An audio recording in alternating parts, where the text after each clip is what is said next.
वाराणसी से करीब 30 किलोमीटर दूर गंगा गोमती संगम तट पर स्थित मार्कंडे महादेव मंदिर में सावन के इस अवसर पर भक्तों की लंबी कतार लगी है। मार्कंडे महादेव मंदिर वाराणसी गाजीपुर राजमार्ग पर कैथी गांव के पास है। सावन के अवसर पर यहां पूर्वांचल के विभिन्न जिलों से लाखों भक्त जलाभिषेक करने के लिए आते हैं। इस सावन माह के अवसर पर भी एक माह का मेला लगता है। मार्कंडे महादेव मंदिर उत्तर प्रदेश के धार्मिक स्थलों में से एक है। विभिन्न प्रकार की परेशानियों से ग्रसित लोग अपने दुखों को दूर करने के लिए यहाँ आते हैं। मार्कंडे महादेव मंदिर की मान्यता है कि सावन व महाशिवरात्रि और उसके दूसरे दिन श्री राम नाम लिखा बेलपत्र अर्पित करने से पुत्र रत्न की प्राप्ति की मनोकामनाएं पूर्ण होती हैं। मंदिर के बारे में और कई कहानियां प्रचलन में हैं। मार्कंडे महादेव मंदिर के बारे में एक कथा प्रचलित है। कहा जाता है कि प्राचीन काल में जब मार्कंडे ऋषि पैदा हुए थे तो उन्हें आयु दोष था।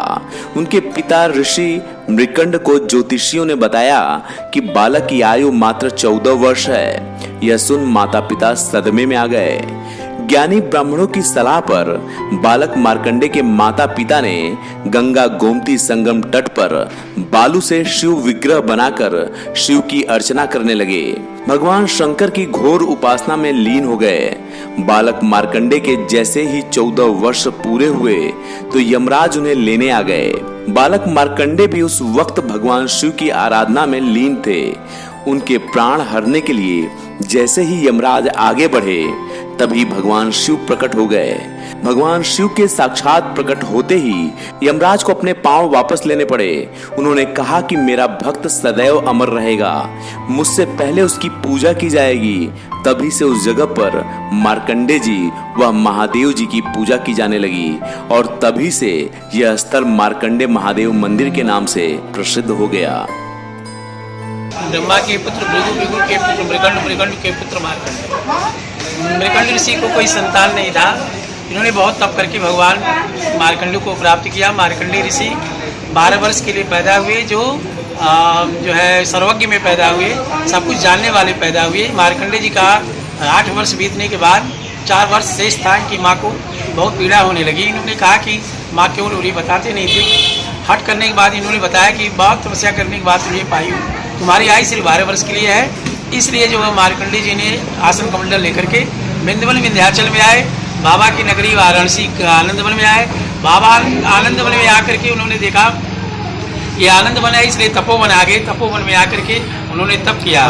12 वर्ष बीतने के बाद यमराज आए। यमराज ने देखा कि मार्कंडे की तप से अग्नि उत्पन्न हो रही है, इसलिए नाक पात फेंक कर जो ही मार्कंडे को खींचना चाहा, मार्कंडे जी ने पार्थिव को पकड़ लिया। पार्थिव फूट गई। स्वतः भगवान शिव ने त्रिशूल लेकर के यमराज को मारने के लिए तैयार हो गए।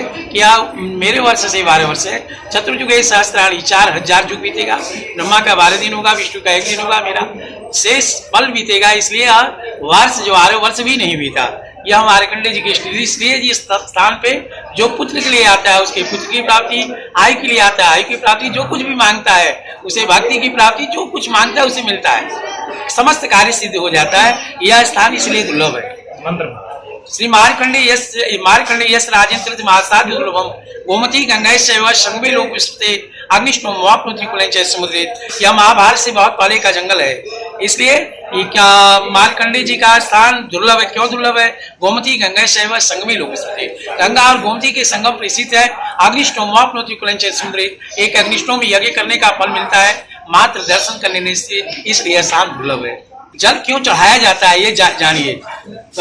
वैशाख सुदी पंचमी को जो है मंथन हुआ, उसमें कालकूल विष निकला। कालकूल विष निकलने से कोई इसको लेने के लिए तैयार नहीं हुआ। भगवान विष्णु ने मान सहित विष पान के शंभु है जगदीश, बिना मान अमृत पिए राहु कटाए शीश। भगवान विष्णु ले गए भगवान शंकर के पास, पी लीजिए। उन्होंने कहा बारे बार विष्णु वाह, अमृत लेने के लिए तुम, नारी लेने के लिए तुम और विष लिए कि मैं, लाओ अच्छा मान सहित लाए, इसलिए मैं पी लेता हूँ। उन्होंने पी करके जो ही ध्यान किया करे विष्णु तो मेरे पेट में जो ध्यान में है जल जाएगा, इसलिए कंठ पर रोक